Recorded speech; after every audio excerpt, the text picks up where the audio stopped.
Bros Productions is proud to present Kansas City Jets High School Travel Hockey.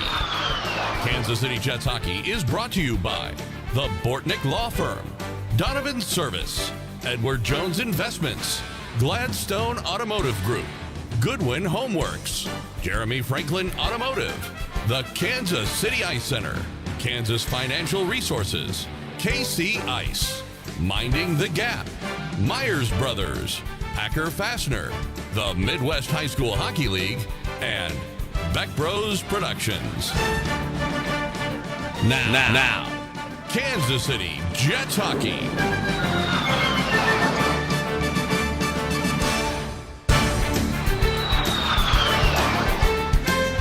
Good morning, ladies and gentlemen. Welcome out to Mason City, the Mason City Arena here in Mason City, Iowa. Joel Becker and Gary Scabona. Kansas City Jets hockey. Jets getting set to take on the Mason City Mohawks in the finale of this weekend's activities. The Jets dropping a pair yesterday to this Mohawk team, and then JV coming back this morning.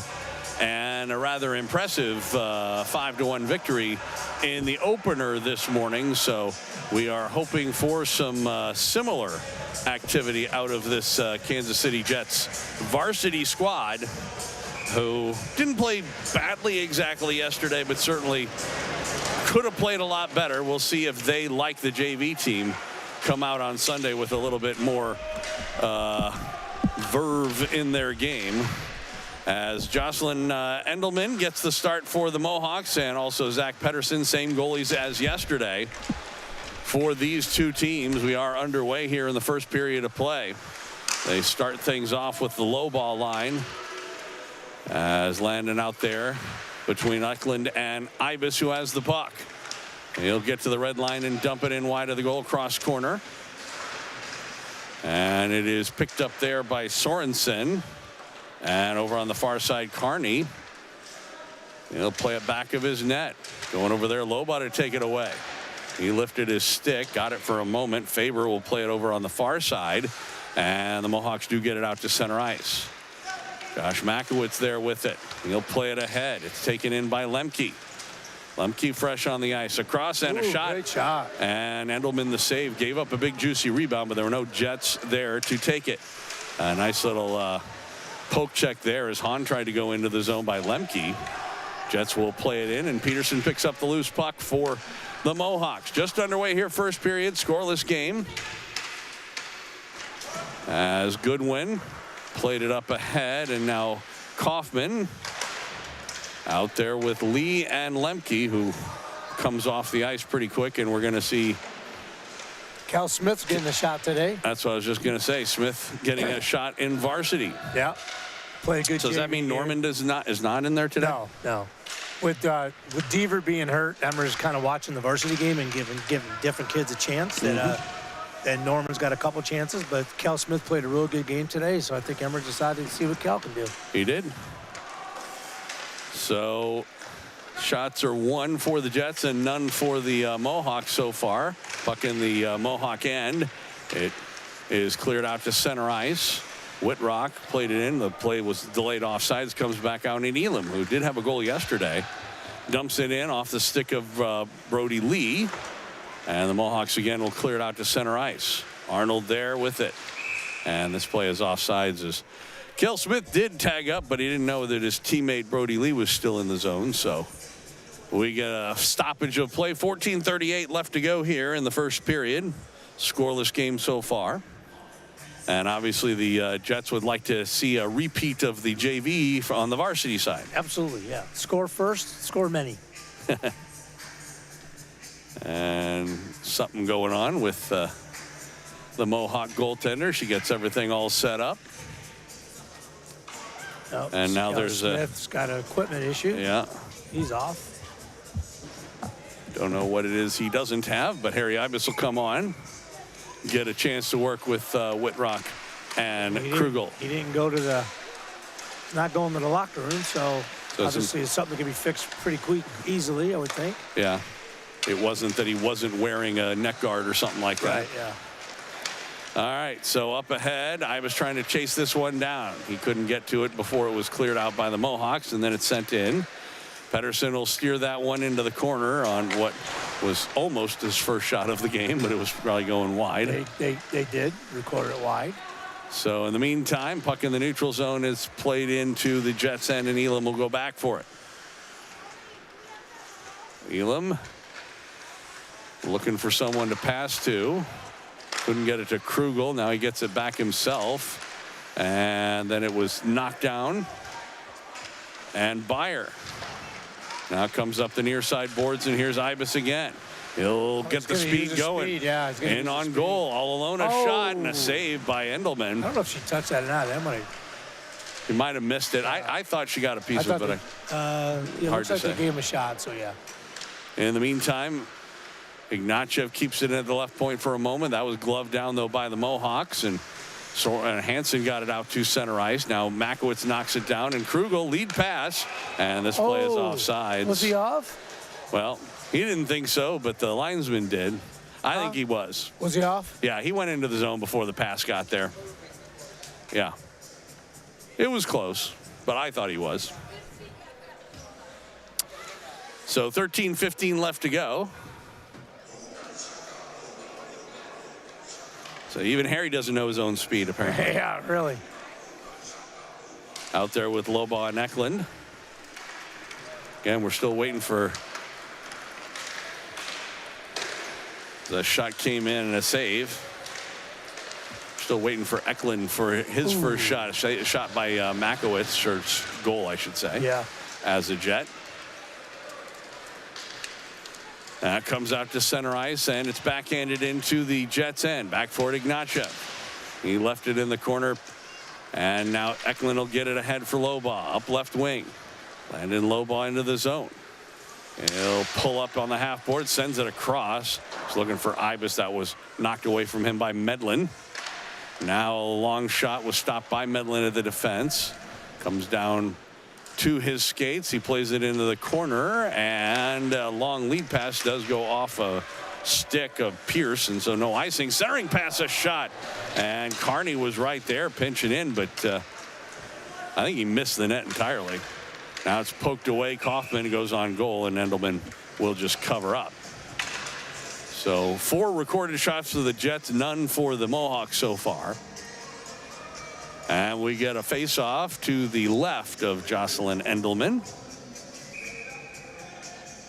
who got the win yesterday for this Mohawk team. Off the face-off Jets, and it comes right through the middle. Lemke couldn't get a stick on it. Now here's Lee with the puck. Brody plays it back for Kaufman near the dot. Now down low, he was looking for Lee. Lee eventually does get it. Lemke's in front of the net. Puck in the corner. They play it up the boards. Bloom able to kick it ahead, and then Lemke fell down. Couldn't maintain possession as he gets back up, and back the other way. Peterson. He will just dump it in. Goodwin up ahead for Lemke. Oh, he got checked. The puck along the sideboards, and it is taken there. And Bloom tried to send it rink wide. Ill-advised pass. That was picked off by Hansen. Long shot, and a save by Pedersen, and he will hang on. So that's a dangerous pass to make, especially where you get that turnover. Any turnover near a line is always a problem. Right, absolutely. Not the smartest pass, but we're okay. Off the face-off, puck comes out to center ice, dumped back in, delayed offsides, and I don't think Hintermeister realizes the play is offside, so we got a whistle. In Kansas City, they'd probably take the face-off down to the other end. Right. Intentional. Yeah. That's actually what the Jets are arguing for, by the way. Right. The thing is that it's clear that Hintermeister had no idea that that play was a delayed offside. Right. And one thing about it is, a linesman will oftentimes yell off, or we used to yell delay. Right. That was a Ken Vokak thing back in the days of the junior blades in the IHL. But, you just can't expect that a kid necessarily hears it. Right, yeah. And even if he does, you have to know for an absolute fact it came from a linesman. Otherwise, you'd have, half the stadium yelling delay every time it came, hoping that somebody would hear you and believe you. Puck sent down the length of the ice by the Mohawks. It should be icing, and it will cross the end red line for icing call against the Mohawks. Still haven't instituted the hybrid icing for the Midwest League, nor have they done the thing where if you ice the puck, you can't make changes. Again, we talked about this before. I would like to see them do that at the Midwest League level, not for all of USA hockey. Right. Why Midwest and not all? Well, because Midwest is a higher level and more competitive league. I don't mind. Oh, okay. I see what you're saying. I mean, I don't mind like travel hockey. I don't think a bunch of high school, right? Or even 10-year-olds or 12-year-olds need to have that happen. Yeah. No, exactly. No, I get what you're saying. So the puck goes down into the corner. Mohawks trying to search for their first real good scoring chance. They do have a couple of shots now. And almost had it, but it was poked away by Smith on a good play. And here's a 2-on-1 the other direction. Krugel and across looking for Whitrock. That never got to him, but then it comes, and it's Makowitz who is pinching in. He just played it in the corner, though. And the Mohawks will take over. And it goes to the point, but not out. Ignachev kept that in with his knee. Now Krugel trying to work it free, but the Mohawks get it out to center, and Lobaugh will play it ahead now on right wing into the zone. Long shot, and that was ripped by Makowitz. That one. That wasn't head high. Much. Went right by Jocelyn's ear. I did tell him last night he's got to lower his shot a little bit. Here's Lobaugh. Oh, he had Eklund in front. Couldn't get on the pass. Eklund then drove past the goal. Then Ibis in front. Now comes back out. Makowitz again. Didn't get all of that one. Behind the net, Ibis. He couldn't center it. Goes into the corner. A couple of Mohawks are there. Comes out near the point. Makowitz again pinches in, but this time the Mohawks able to clear it out to center. We played 8 minutes or so here. Ignachev with the puck. Cross for Makowitz. Tried to get it in the middle for Lobaugh off his stick, but it's carried on by Ignachev. Now it's Hahn with the Mohawks who takes over. He lost it. Eklund tries to work in. Comes back out up the near side boards. Taken there by Beyer. And now the Jets take over again. Trying to work in is Ibis. He plays it on goal. Rebound. Oh, Lemke. And I'm not sure if he was trying to go back. I think he was trying to shoot, and he just sort of mishit it. But it almost went to Ibis for a tap-in, as it turned out. 8.5 minutes to go, halfway through the first period. Still scoreless here from Mason City. Jets with a couple of pretty good opportunities there, though. Puck goes back in the net. I missed that. I was looking at Dorley was texting me. So I was reading that text and missed that opportunity. So we had a good scoring opportunity. Didn't capitalize, huh? We did. Pettersson covers this one. So we'll get a whistle and a face-off.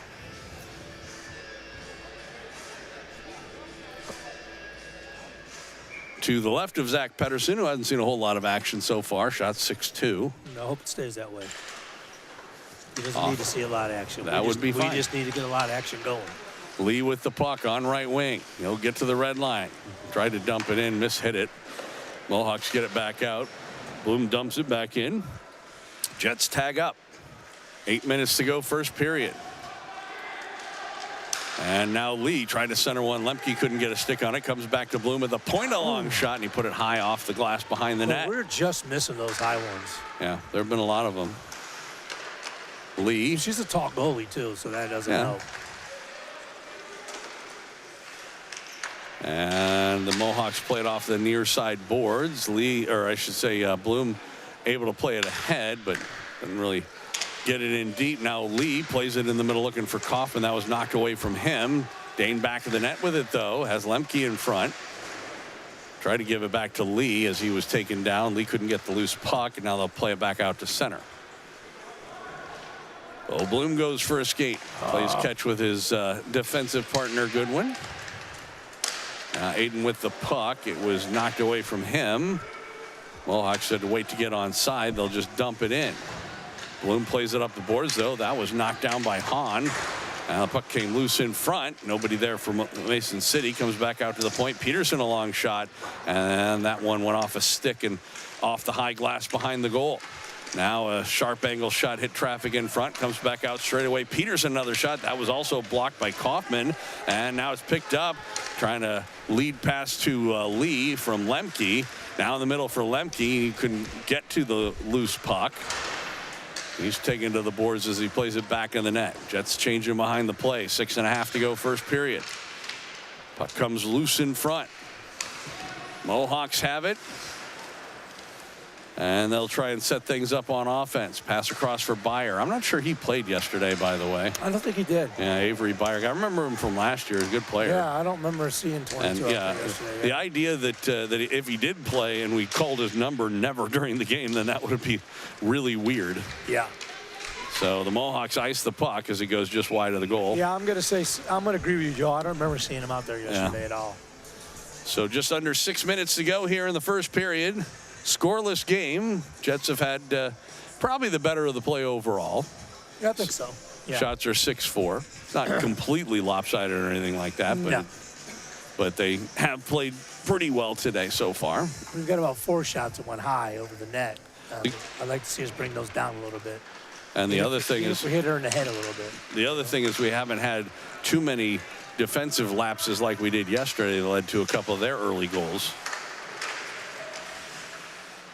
Krugel couldn't get that puck out. Puck goes into the corner. They try to center it. Relo was over in the general area. Couldn't get it to him. And Smith will chip it ahead. Does get it out to center ice. Whitrock. They'll try and chase it down in front of the net. Mohawks defense beats him to it. Smith played it ahead. Now Whitrock again. Plays it back to the point. Ignatyev a wrist shot. That hit a skate and ended up going wide. Now back up the boards. And they do get past Makowitz and down into the Jets' end. Ignatyev back for it. Had a man on him, Bieber, but was taken away. Cervantes, and now it's Smith. Gil Smith fell down as he tried to pass that. Wouldn't have been a well-advised pass anyway. And now Bieber into the zone. Tried to send it down low to Cervantes. That was broken up by Lobaugh. Landon back to the net. Now they'll play it up the far side boards. Comes back out to the point. Half boards, a shot went right through the middle. Eklund picks up the loose puck. Up ahead for Ignatyev. He just sort of let it go, and then a shot. And a save by Pettersson off the shot by Max Lang. Near side boards, Eklund with it. Or I should say far side boards. He'll play it on the near side for Ibis, who dumps it in, except he ended up throwing it out of play. And we'll get a face-off. 4:26 to go, first period. We are scoreless here in Mason City. Be nice if it stopped raining up here for the drive home. Still raining out? It was the last time I looked. And there was also some dark clouds on the horizon as well. Ibis goes for a skate in his own end. Back to Elam. Better than a ton of snow. That is true. And tipped out. Here's Lobaugh. If he hurries, he might have a 2-on-1 with Eklund, trying to work in front. Across for Eklund. A shot. He scored. He got his goal. Cole Eklund. Yo. Cole Eklund. His first goal as a Jet, and that turned out to be a perfectly run 2-on-1 situation. Was anybody else involved now, Joe? Well, there was way back in our end. I don't know if it was Ibis or nobody. It might have been Ibis. So that's what I thought. So let's take the puck. So that original pass, let's see, who has that over there? Is that Ibis? Yeah, it was the boards? Ibis. Yeah, it was Ibis. So he chipped it up to Lobaugh, and then, like I said, they end up with this 2-on-1. They pass it across. It was a great pass across there from Lobaugh, and all that Eklund had to do was flip it into a gaping empty net to give the Jets a 1-0 lead. So just like the JVers, the varsity team decides to get themselves a lead. They didn't give it a second assist on that one either. Yeah. Okay, I'll get with her after the period. After the period. Sure. So 1-0 our score. Just under 4 minutes left to go. Boy, that was a tough play that time by Pettersson, but he handles it. Fought it off. I'm happy for Cole. He's been we meet him talk. Snake like, bit. I gotta get one of these skibs. I said, you're gonna get one, buddy. So I wonder what was going through his head as he saw it, because don't miss it. Because I mean, it was like one of those things. Don't miss it, whatever you do. You see that every once in a while, you know, as that shot right on by Relo, a save by Pettersson, and now here's Ibis. 3-on-2 with Lobaugh and Eklund, but he just dumps it in. Goes into the corner. I'm not sure if he realized that they could have had a 3-on-2. Relo, and now it's Lobaugh again. He'll gain the red line and dump it in. Played there by Hansen. Now back of the net. And get it up ahead. Hintermeister got it out to center ice. Dumped right back in by Goodwin. Jets tag up. Under 3 minutes to go in the first period. Up the near side boards. Kaufman picks up the loose puck. He had it taken away. Goes in off the sideboards. Goodwin there knocked it down. Came loose in front, but Avery or Beyer, I should say. His name is Avery, but Beyer sends it ahead. Now Goodwin again. Off the far boards out to center ice. There's nothing in the rules of announcing, Joe, says you can't say the player's first name. Well, you can say it, but you normally identify them by their last name to start. I know that. I'm just saying. Yeah. So that's why I said. Oh, we got a breakaway. Yep. Opportunity here for Lee if he can catch up to it. In on goal, a shot and a save by Endelman. Oh, he went back to him. Yeah. Tried to go back out in front. Yeah. And he hit the back of the net as he tried to put the rebound in front, as you said. Right. Yeah. Absolutely. Lemke left it for Kaufman. A shot. And there's a save by Endelman. The rebound is picked up by the Mohawks, and Peterson will just dump it in and head to the bench for a change with just under 2 minutes left to go. Jets on top 1-0. Bloom sends it ahead. Here is Lee. He'll gain the zone on right wing in the middle for Kaufman. He just couldn't get a stick on it, a little too far ahead of him. And it was off of Carney and back out to center ice. Page trying to work in on the right wing side. Got it in front. Hahn put it wide of the goal. Comes back in front again. This time Lee picks up the loose puck. Brody will get to the red line and backhand it in. Didn't get it deep. Makowitz has it. Really never had good possession of it. Now Whitrock tries to knock it down. Puck loose in the Mohawk end. It's picked up by Carney and gets it out to center. Ignatchev. We're down to 1:10 left to go in the period. Lee tried to poke it ahead. It's taken there, and Faber plays it over for Pierce on left wing side. He was looking for Lang. That was broken up. And with under a minute left to go, Mohawks with the puck in their own zone. Up ahead on left wing. Tried to make the fancy pass, but failed, and now it leads to a break on the other way. Makowitz, and he, at the last second, had the puck knocked away by Peterson, or he might have had a breakaway. Now trying to work in, and with a big breakaway in on goal, and nothing. Yeah, wasn't able to get the shot on him. That was Dylan Bieber. He was taken down, but there was no call. Then the puck comes into the glove of Pettersson, and he will hang on. So Bieber having a little discussion with the referee about it right after that play, but I guess he explained whatever he saw or didn't see. And play will go on. 28.2 seconds left to go in this first period. Jets lead at 1-0.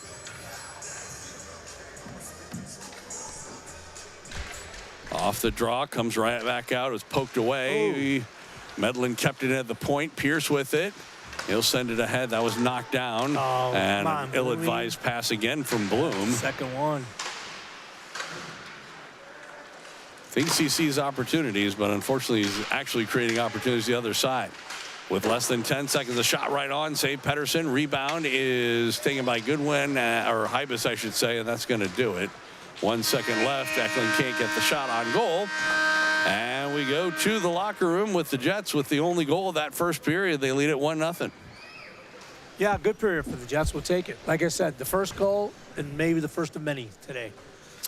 So there you go. 1-0 our score after one period. Back with the intermission after this on Kansas City Jets Hockey. Grab your favorite teddy bear and bring your whole family out for a night of fun, charity, and community, as the Kansas City Jets will be hosting the second annual Teddy Bear Takeoff. The Kansas City Jets, the area's premier high school hockey team and defending Midwest high school hockey champions, will be playing the Des Moines Oak Leafs on November 30th at 5:10 p.m. at the Kansas City Ice Center. All teddy bears and proceeds collected will go to local charities that serve children in need. Admission is free. So come out, bring the family, and bring teddy bears or plush toys, and watch them take off. Woohoo! Jeremy Franklin here from Jeremy Franklin Automotive. This week, everyone's talking about my sale. Why? Down payments are just $2. Woohoo! Trade-ins, I'll pay up to $4,950 over appraised value, even if you owe too much. Woo-hoo. Why am I doing this? Because it's summer, I'm excited about life, and you should be too. Woo-hoo. Now let's all say it together. Woo-hoo. It's my most outrageous sale ever, but only for a limited time. Call today, come in today, whatever you do, don't delay, because today's the day. Woo-hoo. Is your credit PU? You'll scream woo-hoo when we approve you. My one and only for the people credit approval process is the real deal. Woo-hoo. So get a nicer, newer car for just $2 down. And bring in your old clunker and get up to $4,950 more than what it's worth. Woo-hoo. This month only for the first 71 customers. I'm Jeremy Franklin. Come see us at Jeremy Franklin Automotive, South Kansas City. Call 816-523-6900 or jeremyfranklin.com. jeremyfranklin.com will you always be another satisfied customer. Call 816-595-9000 for terms and conditions. How you doing? Richie the Iceman Zamboni here for Kansas City Ice Center. You know, my mother always told me, Iceman, there are 3 things every kid should know. How to ride a bike, how to make mac and cheese and not interrupt my soap opera, and how to ice skate. Well, the Iceman can't help you with your culinary difficulties with your children, but Kansas City Ice Center can sure get you going with those ice skating lessons. Send your kids to Kansas City Ice Center, and they'll be skating like they grew up in Alaska in no time. Kansas City Ice Center on Johnson Drive between 435 and K7 is setting up group lessons now for kids of all ages. And when kids are skating, they ain't getting into no trouble. They're having a good time and they're making new friends. Kansas City Ice Center on Johnson Drive between 435 and K7 and online at kcicecenter.com. Put your kids on ice at Kansas City Ice Center. It's cool. I've been in a lot of locker rooms over the years, and you want to know who has the biggest nuts in town? Packer Fastener. I'm talking nuts, bolts, screws, everything commercial contractors and fabricators need, Packer Fastener has it. With the fastest growing threaded fastener inventory in the Kansas City area and more. Tools, safety supplies, abrasives, you name it. Plus, they ship anywhere in the U.S. with hella speed and accuracy. So don't get caught with your pants down. Get the job supplies you need when you need them. Shop PackerFastener.com. This Jets webcast is brought to you in part by Donovan Service, Edward Jones Investments, Gladstone Automotive Group, Goodwin Homeworks, KC Ice, Kansas Financial Resources, Myers Brothers, and Minding the Gap. Each week in public schools, Minding the Gap volunteers mentor children, host a Bible club, and encourage teachers so that children become better readers today and discover hope for tomorrow. Thanks to all the sponsors and supporters of Kansas City Jets hockey.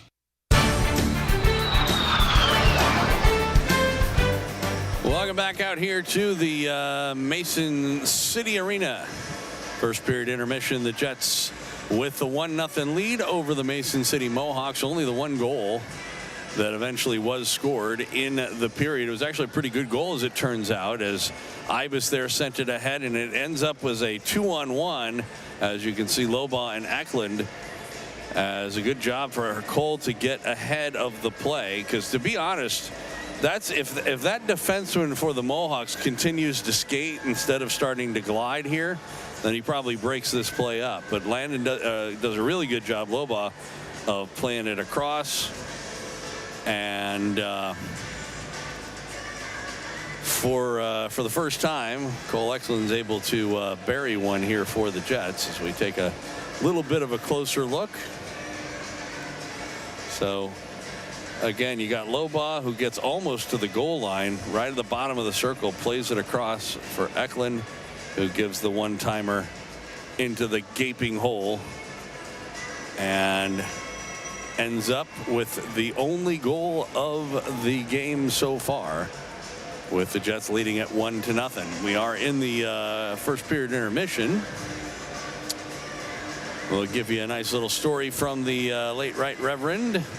Haven't done Doctor yet, I don't think, this year. This is a fun one. So this is this Heartland memory from David Lewis, back with the second period coming up after this here on the Jets Hockey Network.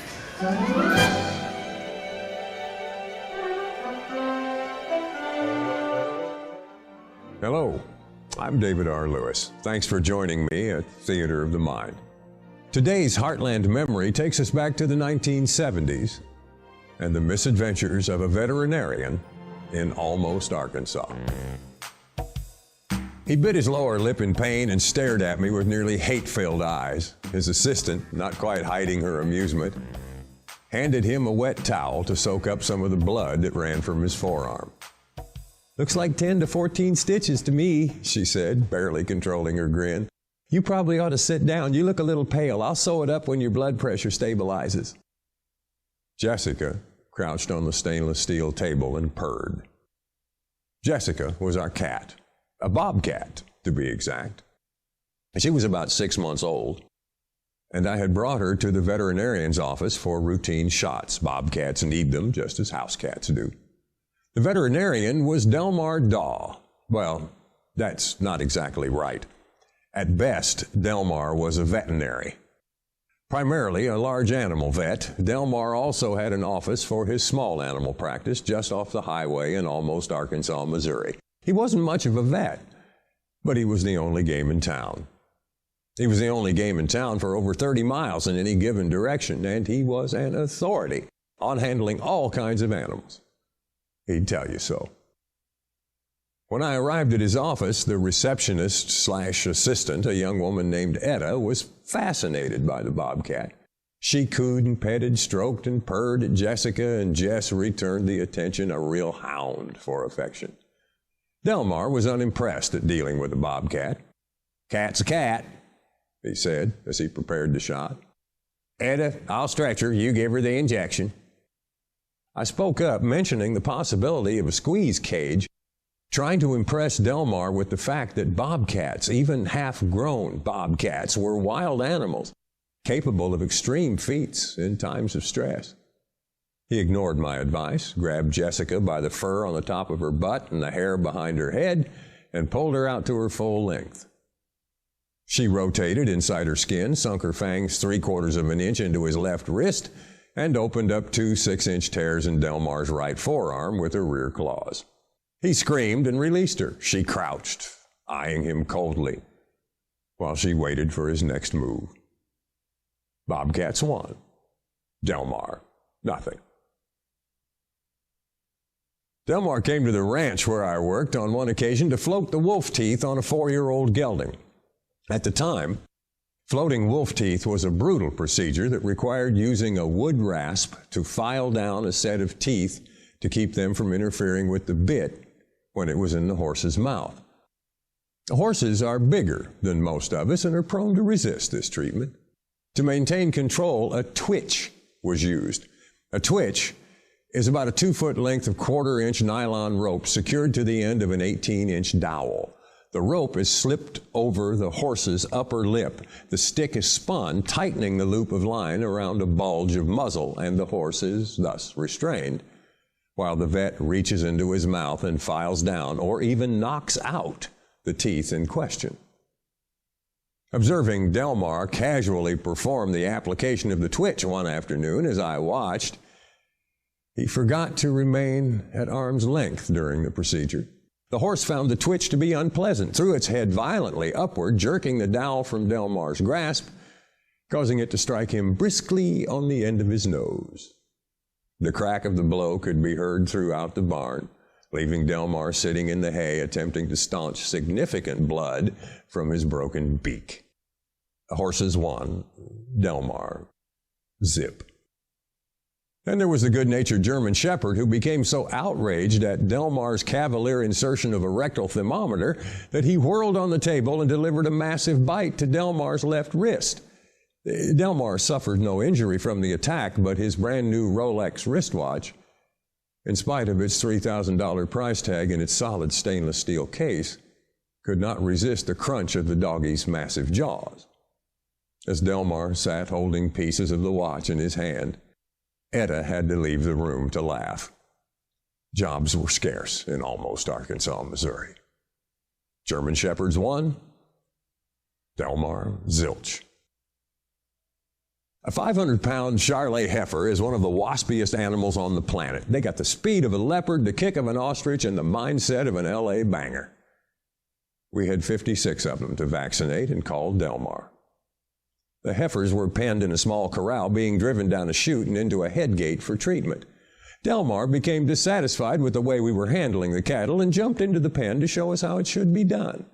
He rapidly approached the nearest heifer, who lashed out with the speed of a mongoose and kicked him squarely in the crotch.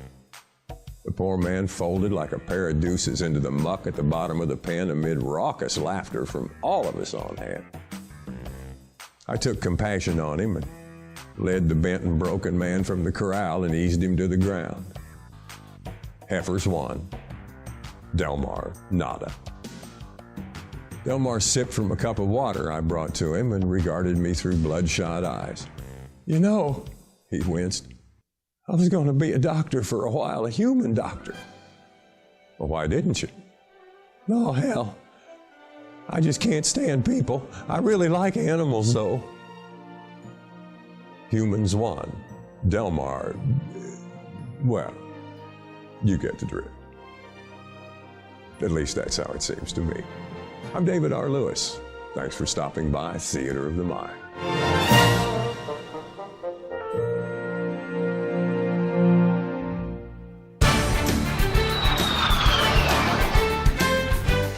Going back out to the Mason City Arena, Joel Becker and Gary Scabona, Kansas City Jets hockey. Jets and Mason City Mohawks with Kansas City on top 1-0 as we get set to start the second period of play. We are awaiting the teams as they make their way on the ice, or at least one of them does. Cole Eklund got out there before everybody else. Was that the rookie thing you do when he scores his first goal? You make him go out there and make that hot lap by himself. So Mason City making it onto the ice as well. We'll take another look as long as we have a minute here at Cole's goal. It's the only goal of the game, as Lobaugh and Eklund end up with a 2-on-1 down low. The pass across and Eklund buries it in the middle of the net behind Jocelyn Endelman. And that's how we got where we are right now. So we are waiting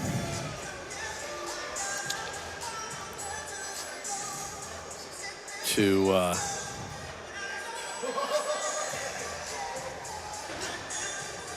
get this period started.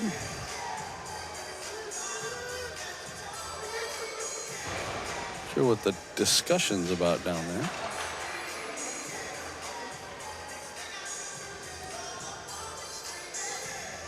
But again, we hope the Jets will pick up where they left off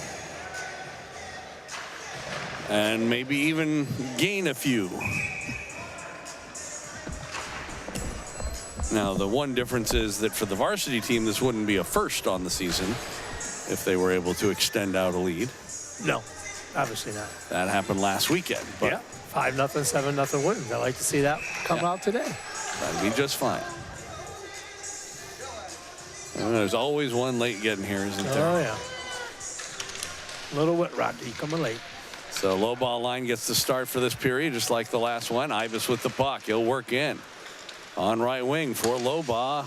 He was checked before he had a chance to pull the trigger as Lane got in his way, and Bieber back the other direction. We'll see if we get a pushback here from the Mohawks as his shot hit Makowitz, who lost his stick, but now Lobaugh back the other way again. He'll try and work ahead on left wing, but lost the puck. Well, yeah. Lost the puck, yeah. Uh-oh. So here's Lang with it. They're 2-on-1 down low across, and Bieber, and he couldn't pull the trigger. Boy, the Jets got lucky there. Yeah, the net was open, too. Yeah, Pedersen had kind of slid. Right. And then the shot by Ibis goes off a stick and out of play. Pedersen was kind of sliding towards the guy coming in, and he banked the pass. He was out of position, which you don't see happen too often. No. But luckily the pass was just a little bit off target, and he really couldn't do much of anything with it. So 10-10 our shots right now. Off the draw, comes back to Goodwin. His shot hit a leg, goes wide. Puck comes up the near side boards. Lee can't knock it down. Goodwin pitches it.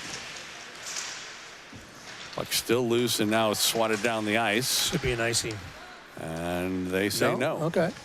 So Bloom back of his net. He circles around with Carney on him. They play up the far boards. Does come out to center ice. Mohawks dump it back in. Just underway, second period. Kansas City on top 1-0. Back forward is Hansen in his own zone. He'll pull behind the net. Now it's knocked down. Comes to Brody Lee. Tried to send it across for Goodwin. That was knocked away. A couple of players go down in a heap. And it's Lemke trying to work it ahead, but never could get a shot on goal. Back the other way, here come the Mohawks. This is Byer with it. He'll work in on right wing. A shot goes wide. Rebound back of the net. Goodwin over there to knock. Oh, it comes loose in front. A shot. Boy, Whoa. Pedersen looked behind him, but he ended up going wide. A little high and wide, yeah. Hintermeister with the opportunity. And now trying to catch up with it is Lee, but he can't quite get there. Tough to do on that one. Oh, he's got the steal. Oh, he lost it. Lee, but it's carried on, and then Smith has shot right on, and a save by Endelman, and she hangs on.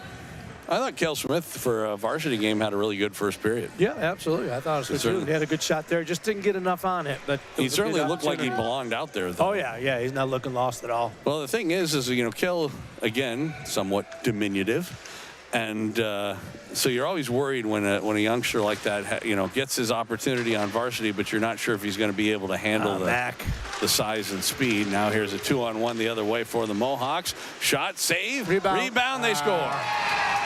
And we're tied. Well, just as we were talking about it, a defensive lapse for the Jets, and it costs them this time as we are knotted up at 1. So the thing is that, like I said, it's right off the faceoff.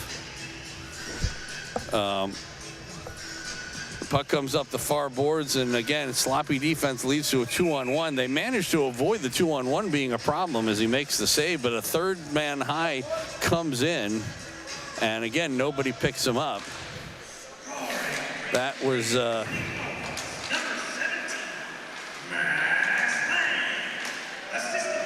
yep, just not enough hustle out there for the Jets. Yeah, just lazy going back.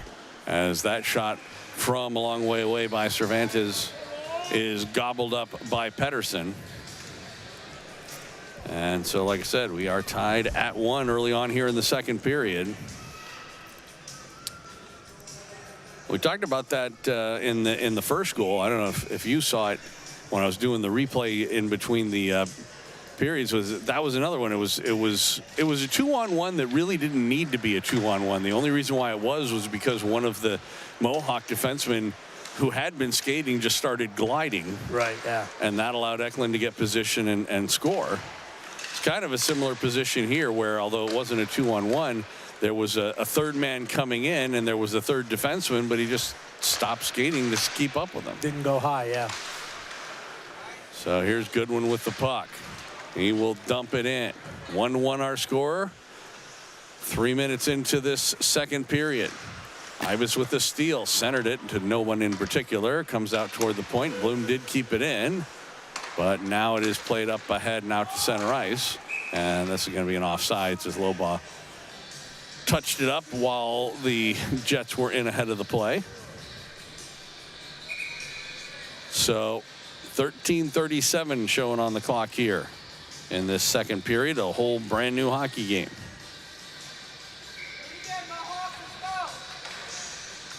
Neither team has had a power play that I can think of.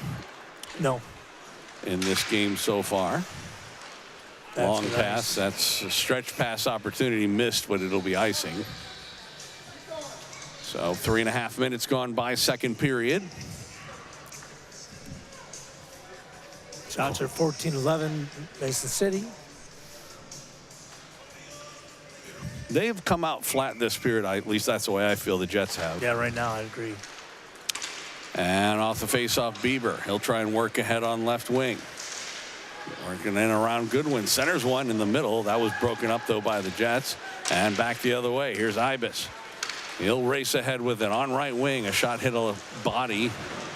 Goes wide. Goodwin kept it at the point. Just sends it down low. Sent all the way around to the far side by Pierce. Jets keep it in, at least for the moment. And now it does come out to center ice. Lang, he takes a hit from Eklund. on the far boards. Gets it into the zone, though. Oh, that should be a penalty right there. He just shoved him right in the head. Yeah, unfortunately, the referee, I don't think, saw it. And now Eklund's going to get a penalty. Well, he deserves it. I mean, you can protest all you want. You know, the whole thing, if they always get the retaliation, they do. But the fact that he got decked and the referee didn't see it is not a license to do it back. Unfortunately, they're always going to. I'm not surprised at all. Interference, the call. Yeah, but I didn't see it. But Bloom's saying the Mason City guy skated right into him. Oh, I mean, there was some contact, but he just shoved him down is the thing, and you just can't do that, especially right after you were knocked over or one of your teammates was. Right. So the Jets killing a penalty here. Of course, they've been pretty deadly with shorthanded goals early on in this season. Long shot, Ignatiev goes wide, went off that active end boards and went off the back of the net. It's already 15 seconds gone by in the power play for the Mohawks. First of the game for either team. And Ignatiev had a little trouble with the puck, but does get it ahead. Brody Lee gets it into the zone. And now Pierce for the Mohawks. He'll send it across. They will try to work into the zone. It's Carney with the puck. Pierce in the back door. Back door. Yeah, nobody was picking him up. But instead he goes back out to the right point. Long shot goes wide. Rebound Medlin on the half boards, gets it. Now he gave it once again to Pierce. Now Medlin trying to walk in front. A shot that was blocked to the defense and then shot into the Mohawk bench by Ignatiev, and we'll get a face-off. 11:48 to go in the second period. 1:03 in Eklund's minor penalty for interference. Whitrock and Ibis come out to kill this penalty for the Jets. Off the draw. Whitrock trying to catch up to it, but Mohawks take it over, and now it's swatted down the ice by Makowitz. I think he thought about taking it himself, but at the last second thought better of it and just iced the puck. Down here, yeah.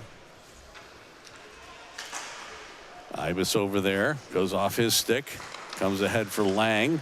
Lang on left wing, played it ahead, but nobody in particular. Carney was behind him. And thanks a lot, ref. Ben, maybe thanks a lot. Actually worked out well. Ibis and the shot, and that went off a stick. Did not go out of play. Thompson Krugel over there trying to work it free. Now Ibis will pick up the loose puck, and he'll get the chance to go for a skate. All the way back into his own end. He just went to Emmer, didn't like it.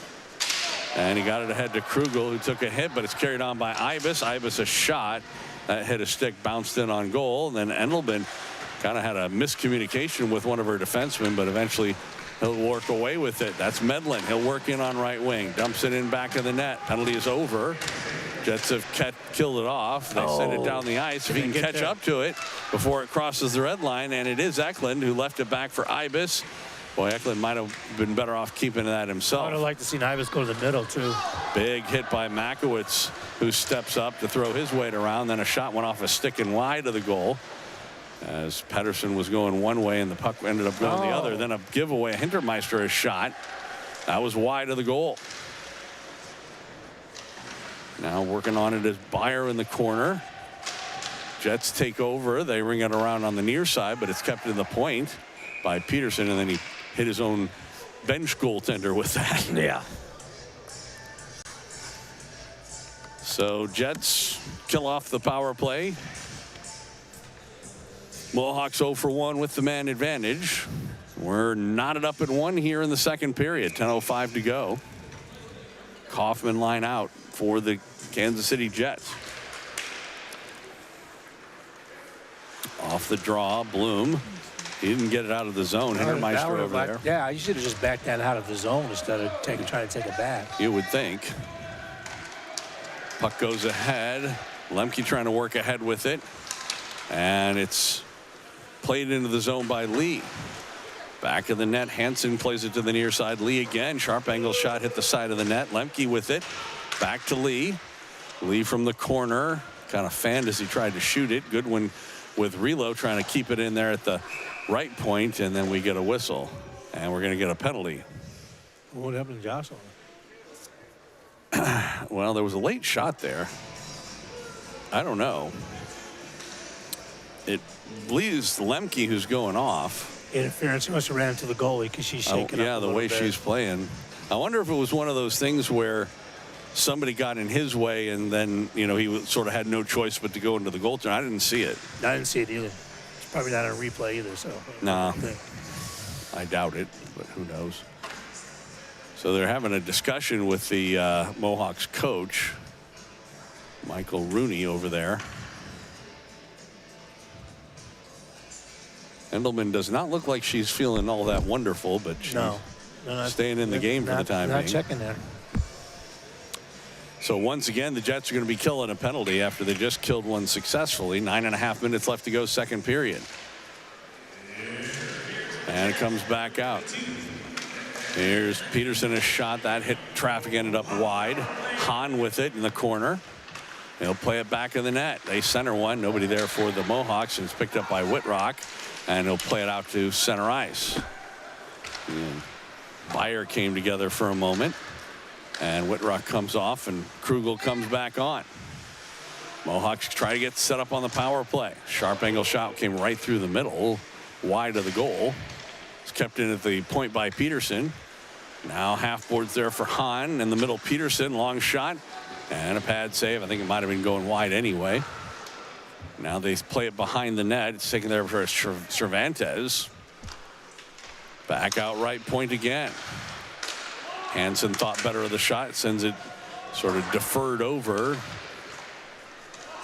Shot goes wide. Then another shot and another kick saved by Pettersson on a puck that was probably going wide anyway. Uh-oh, nobody picking up here. It is a power play continuing on for about another 50 seconds. Comes to the line and now gets past Peterson and out. They're off. And yeah, that's one would have been a lot closer to call that intentional. Yeah. Not sure where they're going to put the face off. He sort of pointed back, but yeah, coming out. Well, like I said, he pointed it back. It's a center ice, which I don't think is actually quite right, because that would only been if he dumped it in from behind that dot, which I don't think he did, to be honest. Right. But whatever. Don't look a gift horse in the mouth, right? Off the face-off, trying to work in to the zone. That was Pierce. Couldn't get the shot off, but now Medlin does. Again, I believe that was going wide, but went off his pad anyway. Now Bauer back to Medlin, or Pierce, I should say. Medlin with the puck on the half boards. Back door's there. And he sends it across. Couldn't get it. Couldn't stop it with the stick, and the Jets will clear it. So 15 seconds left to go in Lemke's minor. And through the middle of the ice, Pierce fell down, then a shot right on by Carney, and Pettersson handles that and scoops it up with 4 seconds to go in Lemke's minor. So they're going to put his line out there with Kaufman and Lee and just let him go right onto the ice, I would imagine. Yeah. We're past the halfway point in this game. Haven't solved anything yet. Knotted up at 1 apiece. Off the face-off, Goodwin plays it around on the far side. No one in particular there. Goodwin and Lemke is out of the box. Goes right onto the ice, as we said. Here's Goodwin back in the net. Brings it up near side, looking for Lee. Lee picks up the loose puck. Tried to send it in the middle. That was knocked down. And here's Bloom again.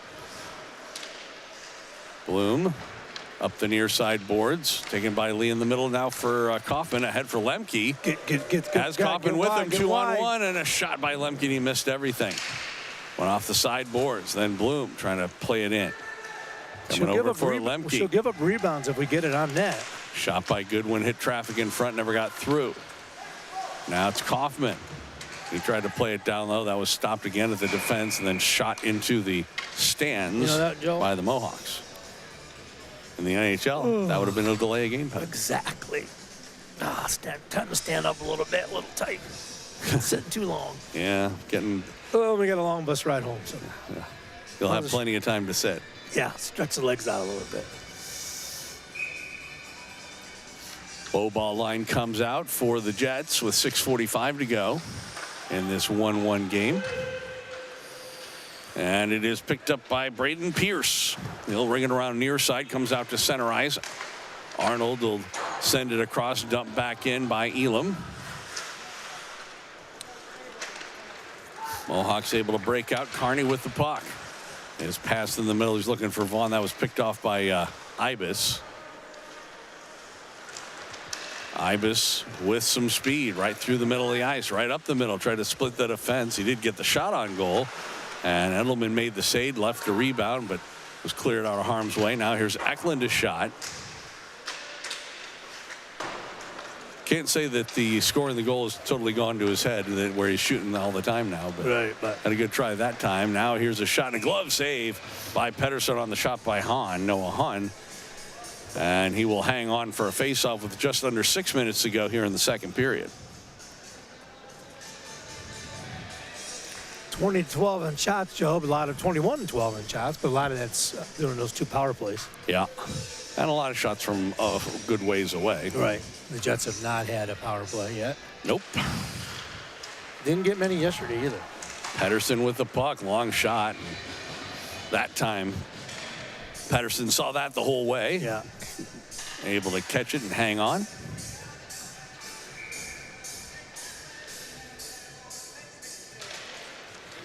Off the faceoff, Whitrock got it back, and Makowitz plays it up the boards. Peterson, I guess I should say. Yeah. Went off of a stick and into the Mohawk bench. We have the Pedersen. Yes. They have the Peterson. And so it'll be an offensive faceoff again for the Mohawks.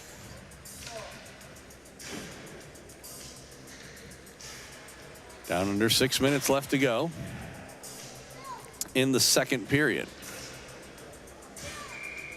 Each team with a goal. Jets in the first, the Mohawks here in the second. Right off the faceoff, a shot by Lang that never got through. And Whitrock ahead. Dumped in by Smith. Krugel after for it, comes to the side of the net. Ooh. And Endelman couldn't stop it, or couldn't really cover it, but never did get a good shot on goal. Now it's picked up by Pierce trying to work in. His shot, he scores. Are you kidding me? I don't know what happened there. It obviously went off. It took a funny hop off a stick. And certainly Zach Pedersen is going to want to have this back. That was Bieber. Oh, my God.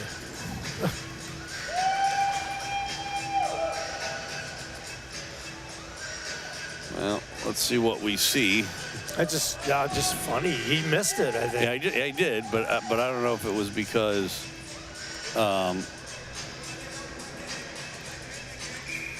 so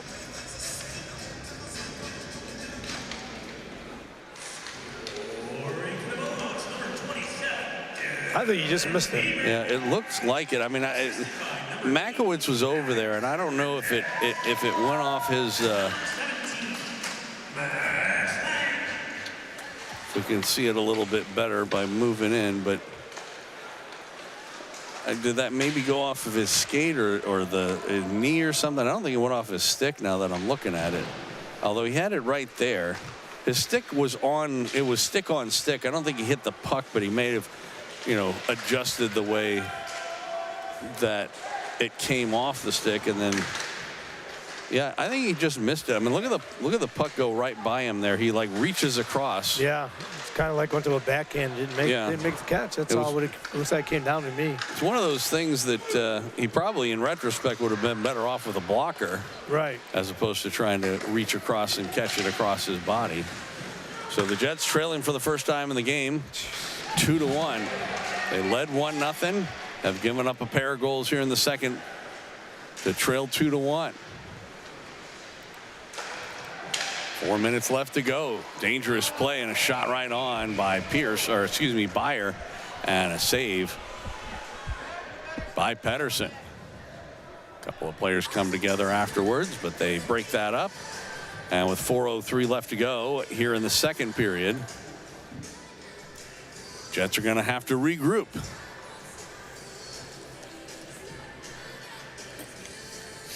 Yeah, I think Zach just misplayed it, which he never does. Yeah, I'm still not so sure that it didn't come off of the stick weird because of Makowitz getting stick-on-stick contact. Right, could be.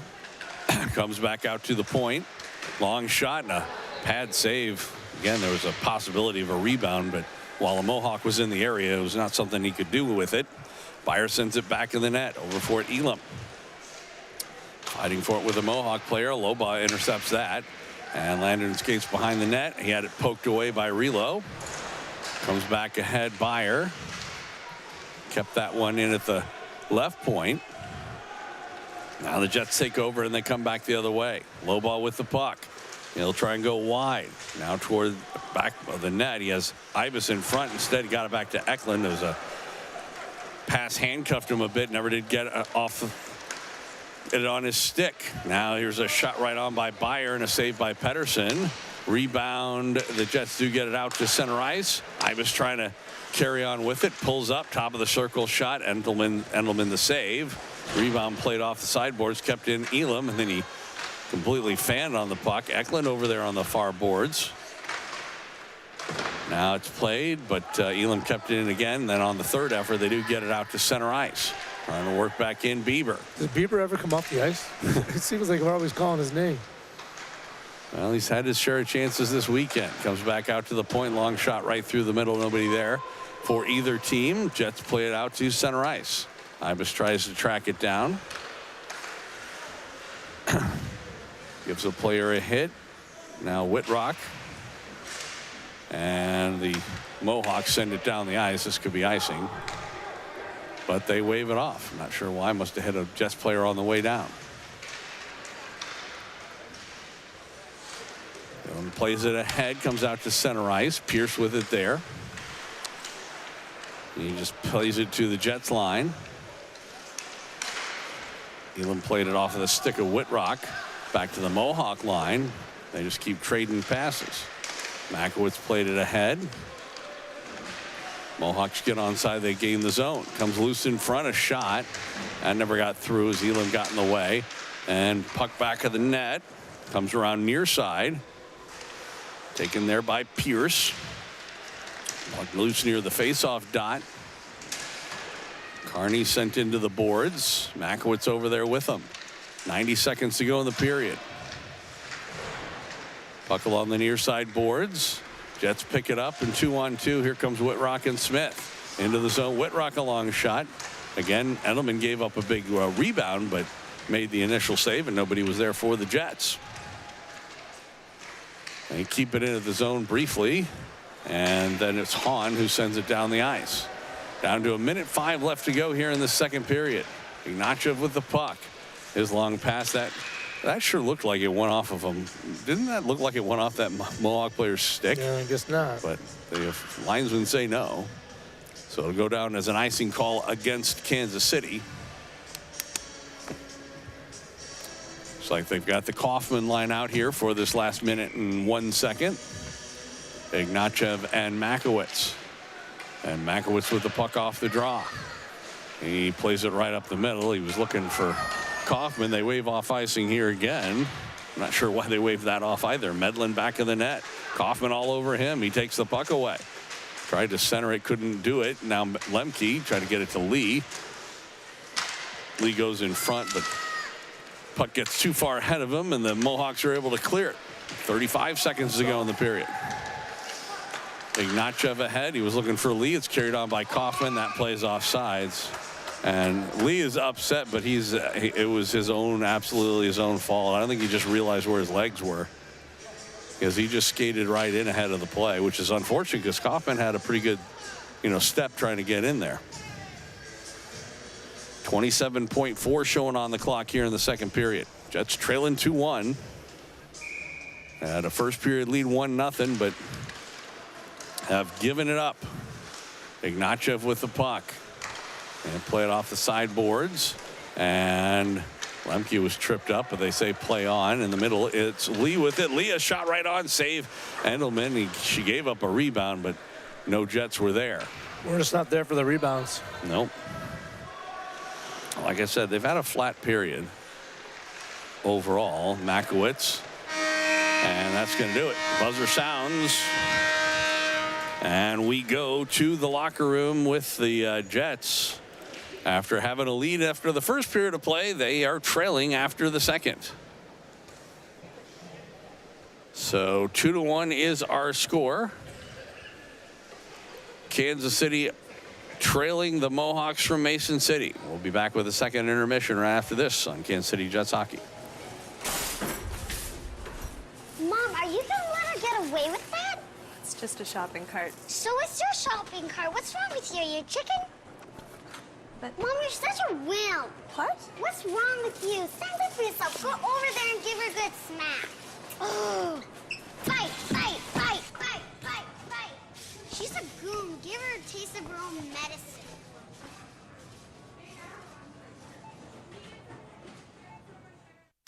Got a gun? With those words, David Allen Crockett, a retired police officer who simply wanted to be left alone, finds his seclusion shattered by his friend therapist Ruby Lacoste.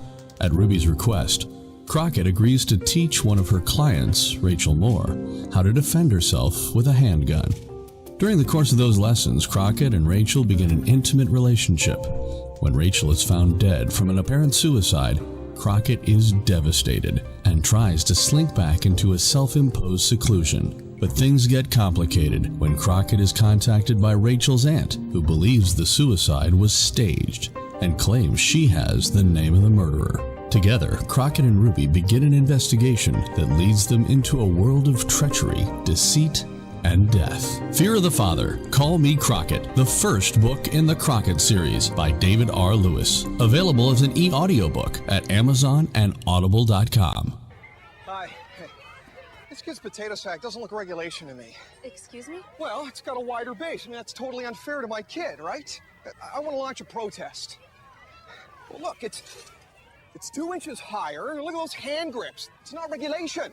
Regulation? Look, you know what else? I want a urine sample from this kid.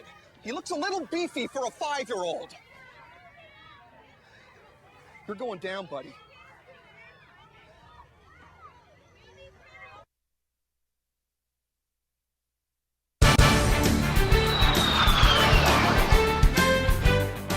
Welcome back out to Mason City.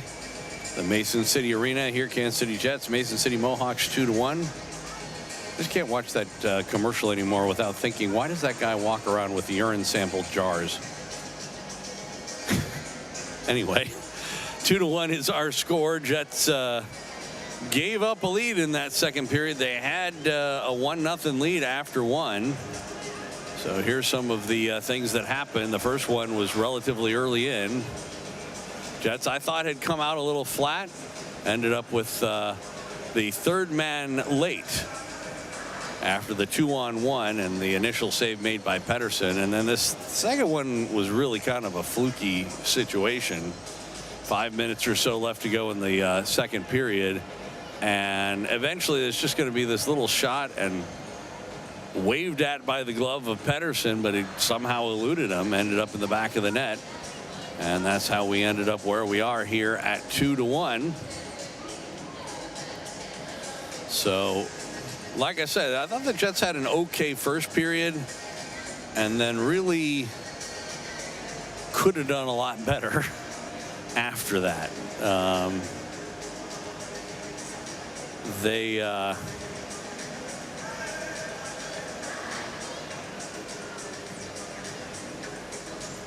They came out flat, really had a flat period overall. They're being outshot 26-15 in this game.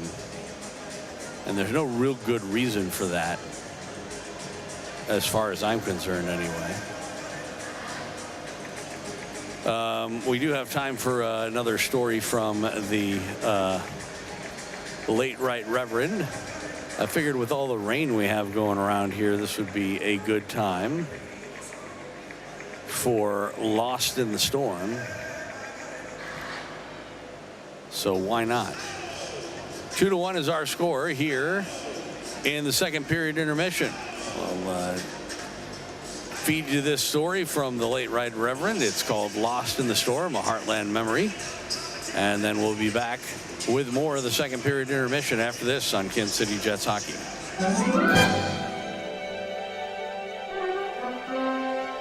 Hi, I'm David R. Lewis. Welcome to Theater of the Mind. For this Heartland memory, we go back in time about 30 years to a stormy day.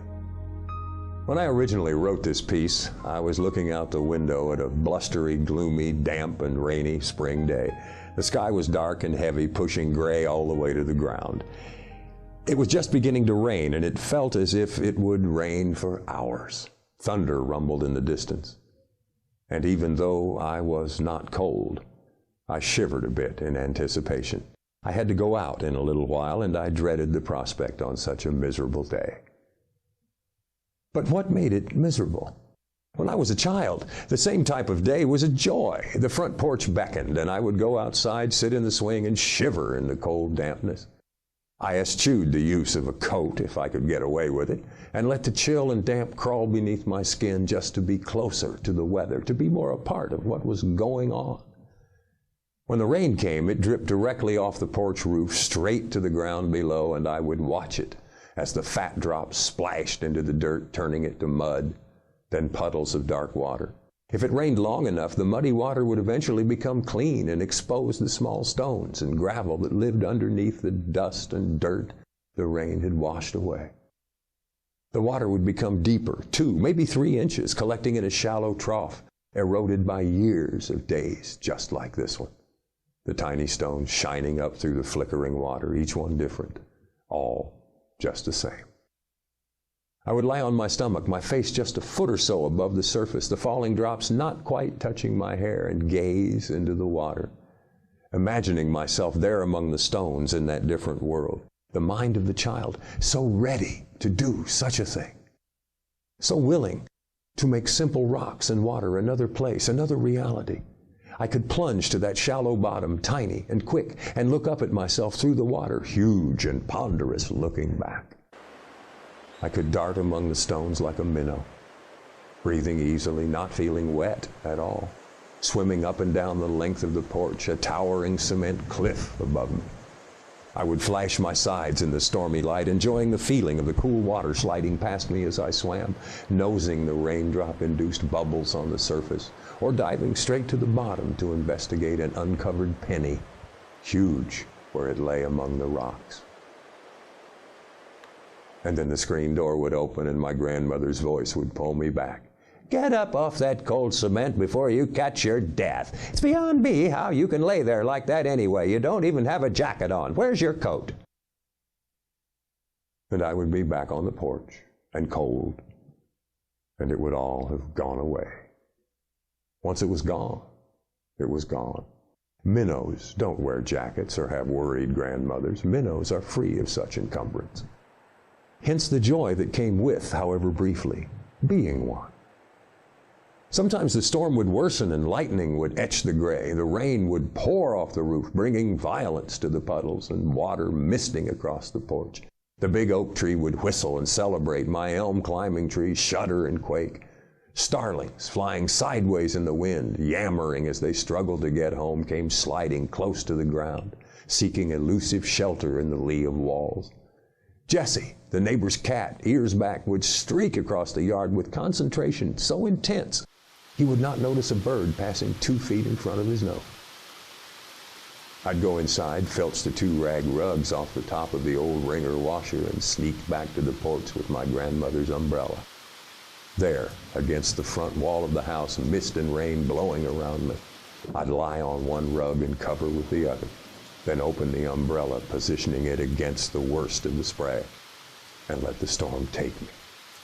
Willingly, giving myself over to it, gleefully allowing the wind to carry me aloft, I'd let it batter me through the trees.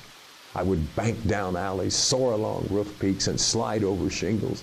As the rain flashed through me, the birds skittered beside me, and the power of the storm spread me thin upon and amid the tempest.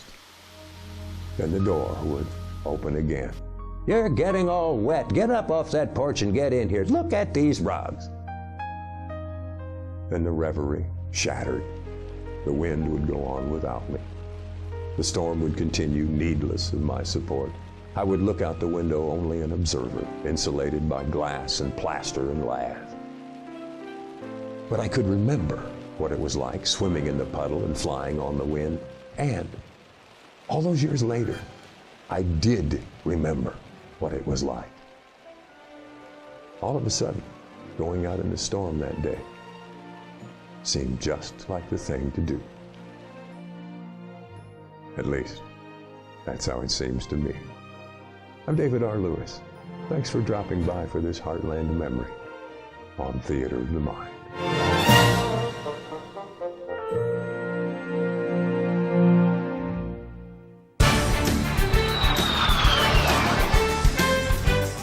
Welcome back out to the Mason City Arena.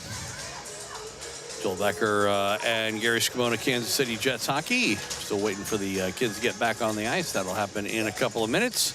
And it will be the third period, our second intermission. 2-1 our score. Mason City on top of Kansas City. Third period, 17 minutes of hockey. Can the Jets come back and get themselves a much happier bus ride home? We'll find out after this on Kansas City Jets hockey.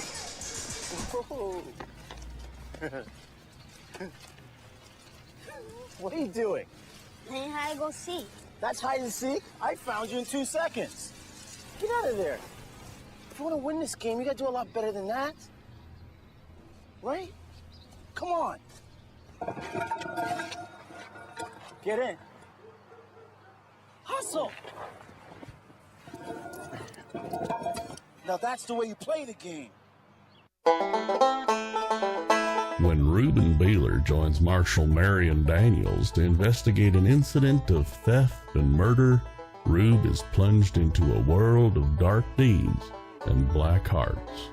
With the help of an abused and courageous young woman, Rube, Marion, and Marshal Adris Thibodeau head south of the Missouri line into the hills and hollows of northern Arkansas and take on an entire clan to see that justice is done. Suspicion of outsiders and hate for the government abounds, and the Marshals are much farther from home than the miles they've traveled. Payback Trail, part of the Trail series by David R. Lewis. Available as an ebook at Amazon.com, Smashwords, and iTunes, and as an e-audiobook at Audible.com.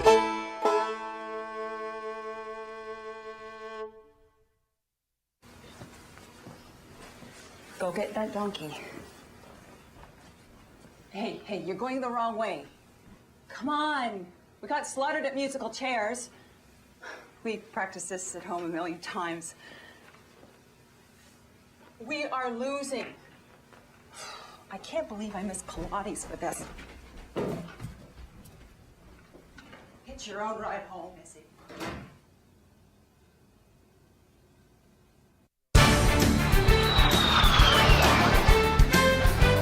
Welcome back out to Mason City. Joel Becker, Gary Scavone, Kansas City Jets hockey. Jets taking on the Mason City Mohawks and trailing going into the third period, 2-1. Think we get a power play this period, Joe? I don't know. That's a good question. Doesn't Green's marbles, aren't they shifted too much on the left side? He needs to put a couple on the right side. Apparently not.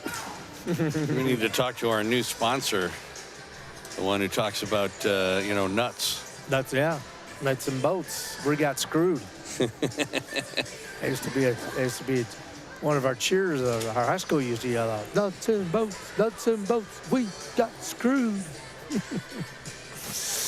I think my favorite was Austin P.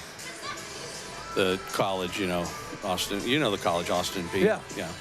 In basketball, they had a guy named John Williams, who was one of their What are we doing? fun basketball players. He had the nickname The Fly because he went up and down the court, very fast. There's something going on here. Yeah, I know. There's been this discussion. They're talking with Gary Emmons about something. They're going to give us a penalty. I don't know. Or they may be questioning somebody's, equipment or something, or They're looking at our roster. Yeah, that's what I was saying. What are they looking at our roster? I don't know. I mean, that's the one thing that nobody should be asking anything about. By the way, that's also not an officials issue. If a team uses like the wrong player or something like that, but we're not. Yeah, I know. Of the one thing that could happen. He's looking at me like I did something wrong. I don't know. Maybe somebody didn't get checked off on the new website or something. By the way, I'm waiting for that to happen because they said 32 wasn't rostered. But he is. And again, all of that stuff is stupid from the perspective of, you know, I guarantee you at some point somebody's going to think they've checked somebody off on this new. I guess I missed them. Yeah, this new So what system. they do? They put them in? Yeah, they should. All you got to do is check them off. So, and that sort of thing happened before. We've had that happen. You know, we used to have that happen in Point Streak once in a while when a team would, you know, put in things or whatever. Anyway, we're underway here in this third period, and Lemke is on the ice, so they haven't said he couldn't play. And something like that, you know. He didn't score a goal or anything, so now he's in the system, so we're okay. Yeah. Again, that's why they hadn't noticed he wasn't in the system before that, because they didn't have to put him in for anything. So just underway, we've played 30 seconds. And this is a delayed offside, so does come back out to center ice. Makowitz with it, will dump it in. So although I tell you what, of all the things that, you know, are going on, having something like that happen at the beginning of the period is not helpful for the Jets. They really need to be focused on what they're doing and put in a good effort this third period. I thought I checked him in. I hate this new system. Well, that's what I was going to say. I'm sure you probably either did check him in, you know. It's so easy with something like, oh, what a goal by Makowitz. As he just ripped one past Endelman, and we are tied. So how about that? That was something that you just weren't thinking you'd see. We'll take a look here as the play went one direction. It's going to be an unassisted goal for Makowitz, who just took it himself.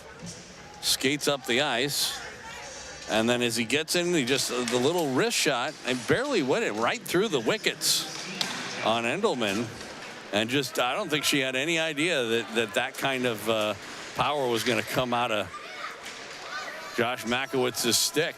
I mean, it didn't even look like he wound up much for it. No, but he kept it low. He did. Which he has low, but not on the ice. It was probably 6 inches off the ice, and that's how it got between her legs. So we're tied at 2. Brand new game here in the third period. Pierce trying to work in a backhand shot and save Pettersson. He covers up on the rebound. We're just not good defensively today. Yeah, I just checked him in now. I realized he was. I just looked. It wasn't checked. But it's like you got this little machine. Nah, whatever. My mistake. Well, it may be, but the truth of the matter is it could be that you checked him off and somehow he got unchecked. Right, it could be. Because that's real easy to do. I counted the numbers before I put it in. Right, and so a lot of times, so for people who don't understand this. I mean, they could have unchecked it by mistake. Who knows? Right. It don't matter. And I mean, I'm not suggesting that's what happened. No. Oh, in front. And a glove save, I believe, by Pettersson. Boy, Byer was right there. And somehow or another, Zach got that in his glove. So anyway, for people who don't understand, because a lot of people don't know what we're talking about because they don't have to deal with websites and, you know, scoring tables and things like that. Right. We used to use Point Streak in years past. In fact, for a long time for the Midwest League, that had its own little system of doing things. It was all done online. And last year we had some trouble with Point Streak. They had some coding issues with their website, and the league eventually got frustrated with them and decided to go to a different group. As Hintermeyer tried to go, Meister. So what they did, Joe, I think they grabbed the roster and showed the 32 is our roster. On it. So they just got to put him in. They just wanted to make sure. They just checked him in the system. Right. And so what happens now, so that we decided to go to a different website that is administrating the league's information. And so when you do that, all the kids were able to create these accounts on this website now. And so everybody's in there, so to speak. Well, the other thing about Joe is it's very sensitive. So as I was scrolling to put maybe a player in, I hit him and took him out. Right, I understand. I'm trying to explain to people that don't understand I know what you're talking about. Right. So now what happens is everybody's got this account, and so they're all in their little system. And before every game, Skibbs has to go through and check off who's playing and who isn't, because you have more people on your roster than is necessarily going to be there, and sometimes people aren't there, and sometimes they're swing players. Kaufman a shot. And boy, Lemke was right in there. Ended up on top of the goaltender. And we get a whistle. But at any rate, so before the game starts, normally, you know, back in the old days, there would be this paper score sheet, and, you know, managers like Gary would go and put all the names on there.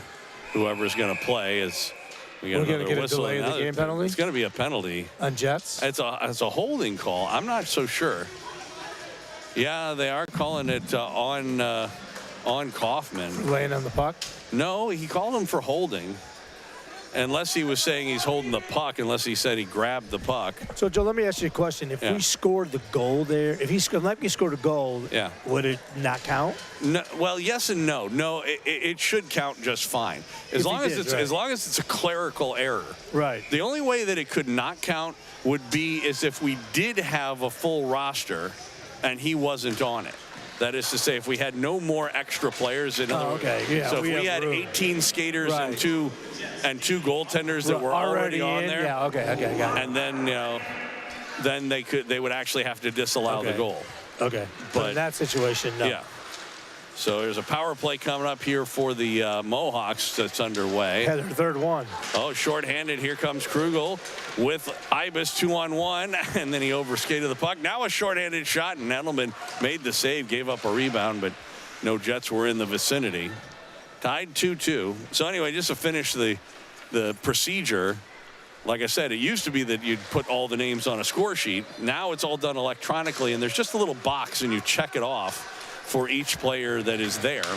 And so Skibbs does that every game for both JV and varsity.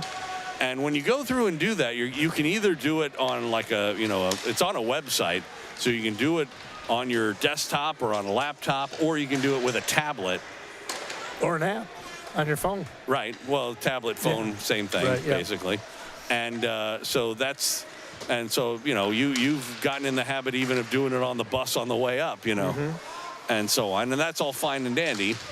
And it would be real easy for a player to get checked off and then somehow get unchecked, even as you were like scrolling around doing it. Or for the people that have, you know, the like what I do at the Jets home games is there's a blocker saved by Pedersen on the shot from the point by Hansen.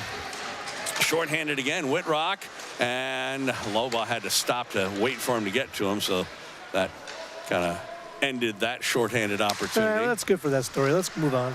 Yeah. Okay. So you know, the point is that it's an easy thing to have just a clerical error take place. That's apparently what happened there. Yeah. Was Lemke was on the list, had gotten checked off, somehow got unchecked, and then they were just verifying that he was supposed to be on the list. I personally, though, I think that they should still be doing the paper list like we've always done, as a way of making sure when this sort of stuff happens, then you've already got it verified. Right. Well, I'll just double check when I go check the roster, and again, I got to double check it didn't get unchecked. Yeah, but if like for example, if somebody, you know, it would be real easy for me, for example, to either accidentally or even intentionally uncheck somebody off there. What happens if that happens and that guy ends up getting a goal or something like that, and again, some team, you know, technically, if a person's not, you know, is left off the roster, you're supposed to have to give the team a minor penalty to buy his way back on, assuming there's room. Right. And you know, like I said, the one thing that was good about point streak is there's a Hintermeister is a lead pass, but he couldn't catch up to it. Good defensive play by Goodwin to break that up. Bayer working on the near side. Oh, then Kaufman got pushed down. We're not going to get a penalty today, are we, Joe? Well, we haven't been so far. Hadn't been much in the JV game either. No. Lemke tried to work ahead with it. Reload. Yeah, Jets aren't getting many power plays today, that's for sure. And now trying to work it again. Kaufman a shot right on. Save Endelman. Then Eklund, who has a goal tonight, tried to play it across, but that didn't get through to Lee. And now Elam over on the far boards. Buck was behind him. He didn't know. It's carried on by Page. He fanned as he tried to take the shot. Comes to the near side. Carney over there. Back to Pierce at the point. Pierce a long shot. Oh, it was redirected on the way in and a pad save. Great save. For Pedersen. Pierce back for it. Eklund on him. It's out towards center. It was taken away, though. And Arnold on a good play. Back of the net. He didn't really have anywhere to go with the puck. Now here's the low ball in the corner. And they play it out to center ice. Poked back in by Arnold, who heads to the bench for a change. Lang with it. Oh, that plays offsides. We get a whistle. Little bit offsides. Well, Cervantes, the problem was he had to lift up the wrong leg to allow him access, and that put himself offsides. So anyway, just to finish the thought or the story is that as a backup, it would be so easy for each guy to just have that check-off list like we used to have for point streak, check off everybody, cross off the people, and that way, just in case there was ever some sort of a complaint about the electronic version of it, then you have something in writing. Right. So that way you can prove, well, I had him on my roster or whatever. Right. So well. Maybe they'll institute. It's still early on. We've only played it's a learning curve. Yeah, 3 weeks of this new system. So who knows? And actually, as bad as it's been working up until now, I'm not totally convinced we'll still have it. I was trying to catch up to that puck. Good job by Medlin to keep him off of it. Well, we're going to have it this year. Yeah, it'd be difficult to undo it for this year. There's a shot wide of the net on the short side. Carney with the rebound. That was blocked by Makowitz as he took it off his skate, and he heads back the other direction. Josh Makowitz in on right wing. He'll go all the way back in the net. Comes out the near side. Centers one, and the Jets can't get a stick on it, and Bloom will have to go back for it. Oh, Bloom with the puck. Back to Makowitz across. They'll play it off the near side boards, and Smith there. Kel Smith in the middle for Whitrock. Right wing pass for Ibis, a long shot. And that slapper handled by Endelman. Goodwin on the ice, able to knock that down. Left it in the corner. Whitrock now again for Goodwin. And he tried to center it. He was looking for Ibis. Couldn't get the pass to him. Too much traffic in front. Then a shot. Another save by Endelman. The puck comes loose in front. Again, a couple of players whack at it. And finally the Mohawks send it down the ice. Should be an icing. Well, it does just barely cross the end red line before Lemke gets there at an icing call. 7:55 left to go regulation time. Knotted up at 2. Haven't seen an overtime game yet this year. Not for varsity. No. Well, they don't have overtime games. Well, you've seen a shootout. Yeah, I've seen shootouts, but no overtime. Oh. Shot by Goodwin. Went off the pad of Endelman. Comes back out to center ice. Goodwin will backhand it in. Jets offside, though, so they need to tag up. Puck comes back out to the Jets line. Bloom tried to go rink wide. That was blocked again. Bloom tried to go rink around about 4 times today, and he hasn't made one of them yet. No, and again, it's in so many cases ill-advised, especially when you're in your own zone like that. Puck goes cross corner after Fort Cervantes. Goodwin on him. Now Lee tried to lend a hand. The puck goes into the corner. And Goodwin again up ahead, and it's taken by Kaufman. Left it for ill-advised pass again. And it was intercepted in a long shot. Jeez. Saved by Pedersen off the shot there by Faber, and we'll get a face-off. 7:08 to go, Joe. Still plenty of time in this one. Oh yeah. Jets led at 1.1 to nothing. We're trailing 2-1. They've tied it here in the third. Face off to the left of Zach Pedersen, the Landon low ball line out there. With Eklund and Ibis off the face-off. Eklund poked it away. He's out there with Ibis, sends it across to Harry, trying to work in on right wing. In on goal, in front, backhand shot, save, rebound. And it was right at the top of the crease. They couldn't get it on goal as Lobaugh tried to follow up. Now it's played up the far side boards, and the Mohawks get back out to center ice. They'll dump it in. Makowitz will go back for it. Plays it up ahead for Eklund. Now in the middle, he's looking for Lobaugh. Couldn't handle the pass, but Ibis will pick it up. And Harry Ibis right up left wing. He'll work into the zone. On his backhand now. Had it swiped at by Medlin. Plays it back to the point. Winding up. Ignachev a shot. Endelman the save, and then Makowitz plays the rebound back in the net. Medlin again. He'll send it up near side. Taken there by Lang.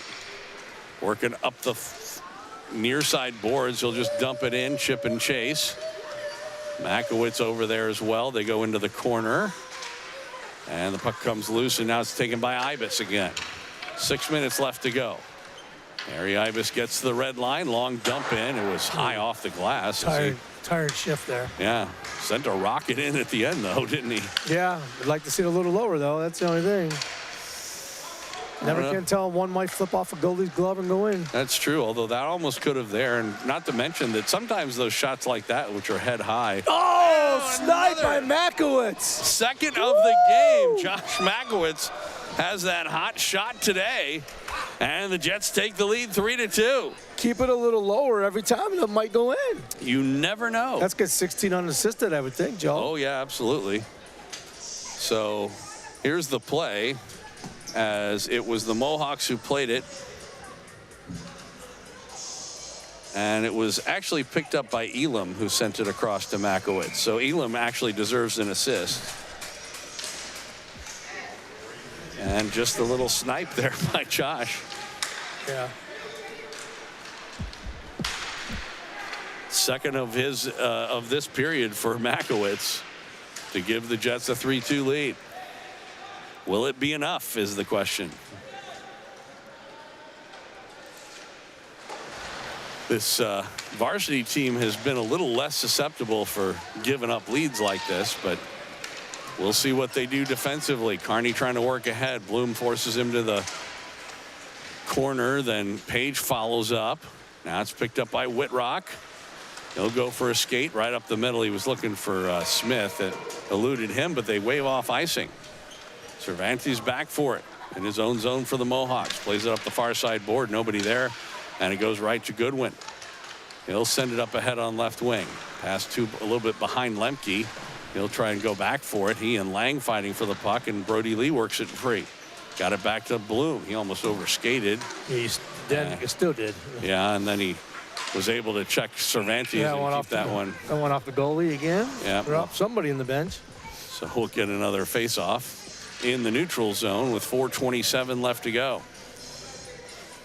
So we got to get 8 added and 4 added at the end of the game, hopefully. That would be nice. If we can't, we can't. Yep. And now the referee is coming over to discuss something with the linesman. Not sure what the question was here. Where who to hit? It's possible. Yeah, so I guess they are going to send the face-off inside the zone. So the reason, if it went, because their player hit off their player? Is that what it was? It must have either gone deflected off their player, or one of them directed it out of play or something like that. Medlin will play it up the near side boards. Comes out to the point. Bloom kept it in. Lemke trying to catch up to that puck. Now Kaufman will send it down low. Dane Kaufman. Oh, he centered one. It comes loose to Leah. Shot. Endelman the save. That's off. And the net is off as well. Got to bury those, Brody. Man. Well, he had an opportunity. Going to leave this line out there with 4:10 left to go. But I'll tell you what, one thing that is a good thing is the Jets are going to try and make a late change on defense, then they think better of it. As they're waiting to get Ignatiev and Makowitz back on the ice. The longer you can keep the puck in their end, the less likely they'll score. Yeah. Here's Lemke with it. Into the corner. Takes a hit. Puck comes up the near side boards. Carney over there. Lee got in his way. Comes loose. Lemke was trying to center one to Kaufman. Couldn't get it to him, but now Dane gets it in the corner. He had it poked away. Lang plays it up the side boards. Now that comes out to center Carney. Bloom is back. Oh, he walks right around Bloom in on goal. Backhand shot. Pedersen the save. The puck was sitting there in the crease for just a second, but Goodwin was able to knock it out of harm's way. It's time to make a defensive change. What do you think?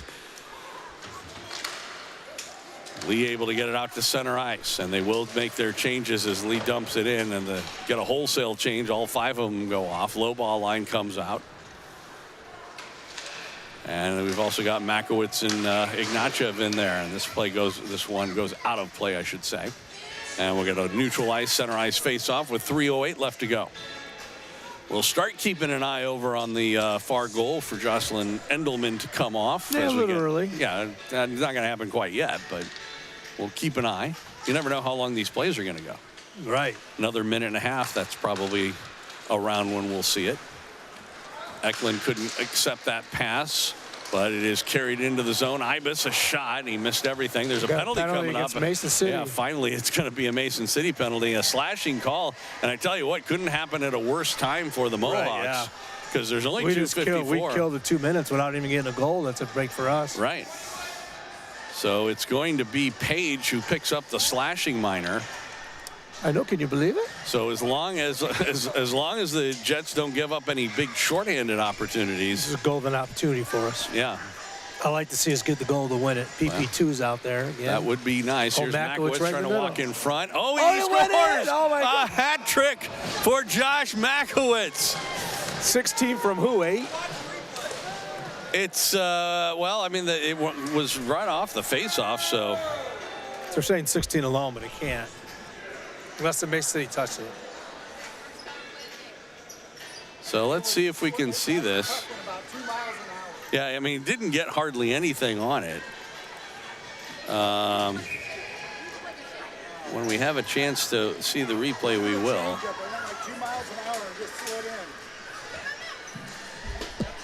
Barely had anything. Nothing? We don't I just haven't had a chance to set it up yet. We'll do it next stop.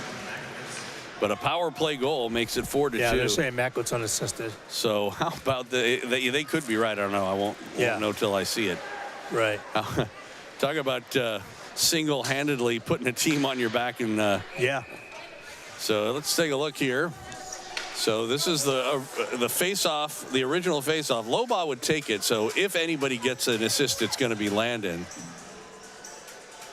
No, they're saying Mason City touched it there. Yeah, let's see. Because actually it was Ibis who touches it. To him. Yeah, so really Ibis does deserve. And 16 from 8. And he barely got this shot on goal. Yeah, so it was 8. And it just somehow or another Mason City prevent low ball? Yeah, I think so, right? Yeah, no, it wasn't. Low ball didn't get one, but 16 from 8. Okay. Yeah, 16 from 8. Power play goal. The only bad thing about that is it left a lot of time left. We scored so quickly on it. If we could have done that after killing off a minute and 50 of the penalty, would have been even nicer. But we'll take a 2-goal lead with 2 minutes and 5 seconds left to go. Back for it is Makowitz, who has a natural hat trick here in the third period. Trying to work up the middle of the ice. He'll work into the zone. Left it. Lemke over there, and Kaufman trying to work it down low. Minute 45 left.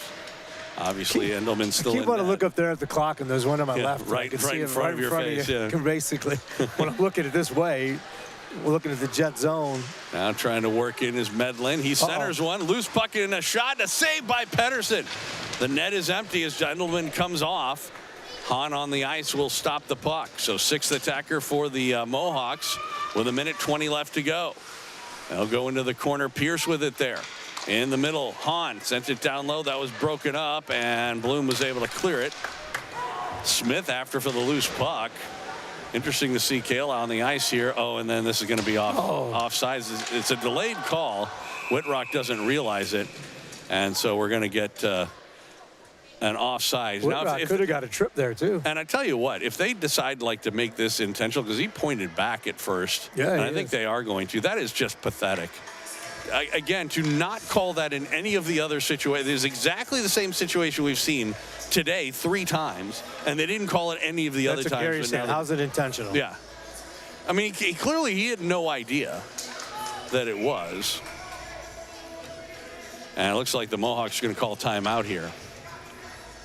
But like I said, it's we see that call get made in Kansas City all the time. I don't like it when they make it either, but at least they're consistent about it. Right. To have this happen 3 times in 2 games and have them not call it any of the other times, and suddenly with a minute left to go, it's now an intentional offsides where previously it wasn't. That's just sad. Yeah. So this will give us a chance to take a look at that last goal, though, the hat trick goal. again a little bit. You mean the turtle shot? Yeah. It's so weird that this one happened the way that it did. That it went in. Yeah, that it somehow managed. I want to get a better look at it. So. Yeah, Mason City touched the low, and then Ibis flips it. Yeah. All right, we're going to come right off the faceoff. So that was there. That's definitely Ibis's stick right there. Who has it? We'll move it over a little bit. It's just not clear who won with Mason City or Lowball won the faceoff. So that's why. Yeah, you can't really give him an assist here because he didn't touch it. Right. I don't know that he touched it at all. I don't think he won the faceoff. That's what I'm saying. Yeah. And so. We'll move it back over now to see this shot. He just screamed. Yeah. Yeah, he did. He definitely did. It went off his stick too. You can see it's bouncing, and then I think it did went go off the guy's skate. Yeah, it went off his skate and just went right through her legs. Yeah. So, wow. All right, so back to live action now. The net is empty to our left. As the Mohawks trail by 2 with 50 seconds left to go. Kaufman has it. He'll backhand it wide of the goal and back for it. I believe that's Bieber.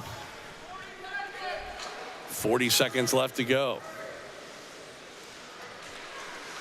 Jets intercept. Here's Lee with it. Lee a long shot. Empty net goal. Brody Lee. That should be unassisted. Yeah. And that makes it 5-2 with 32.8 seconds left to go. So this is going to be one of those ones where the score doesn't indicate the game. The final score is actually going to make it look like it was a much more lopsided win for the Jets than it actually was. Not done yet, but still, that's what it seems like at the moment. I don't know if they'll bother to pull her again if they win this faceoff with 30 seconds down by 3. I would doubt it. I was kind of hoping Cale Smith would get a goal on the empty net. He was out there earlier. Makowitz taking it down back of the net. We're down to 20 seconds left to go. And again, nice little stick lift by Makowitz to relieve the puck from the Mohawks. 15 seconds left. Even though we got 4 goals in this period, Joe, much better game by the Jets in the third period. Oh, yeah, no question. The funny thing is that I as much of a deal is as the buzzer sounds and the Jets win this one 5-2 and are able to have a much happier bus ride home. Yeah, absolutely. But the funny thing is that for Mac, I thought Josh played one of his. This is probably his worst weekend of the entire year. Right.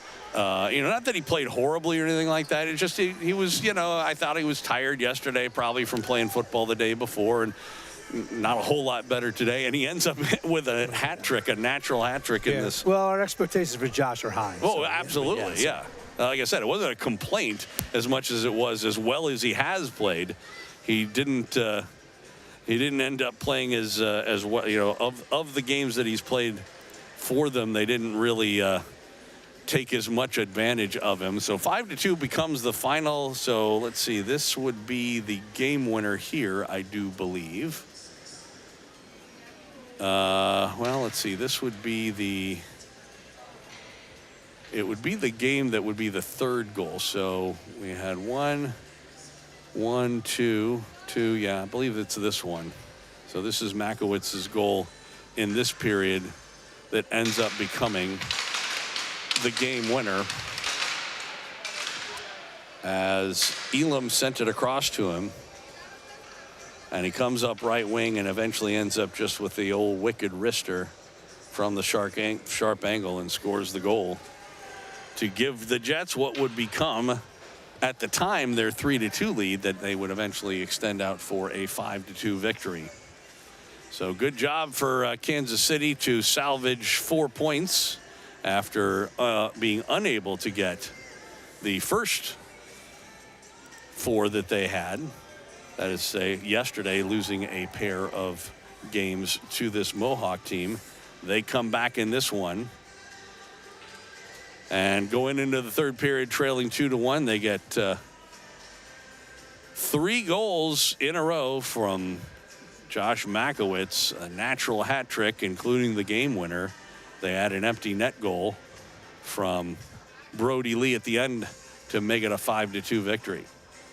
All righty, so appreciate you joining us here on Kansas City Jets hockey. It's the Mohawks and Jets, and Kansas City comes away with a sweep on Sunday at least. 5-1 and 5-2, the finals here today from Mason City Arena. Thanks for joining us here on Kansas City Jets Hockey.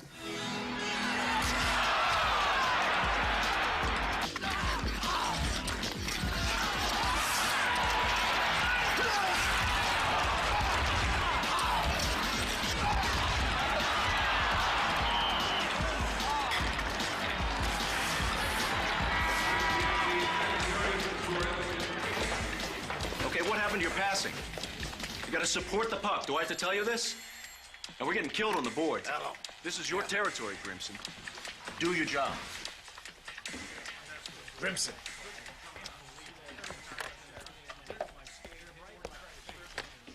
Hello? Hi, honey. What? Now? All right. The itsy bitsy spider climbed up the water spout. Down came the rain and washed the spider out. Out came the sun and dried up all the rain. And the itsy bitsy spider climbed up the spout again. I love you, Daddy. I love you too, sweetheart.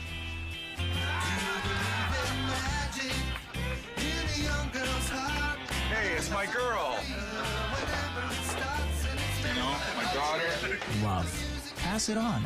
A message from the Foundation for a Better Life.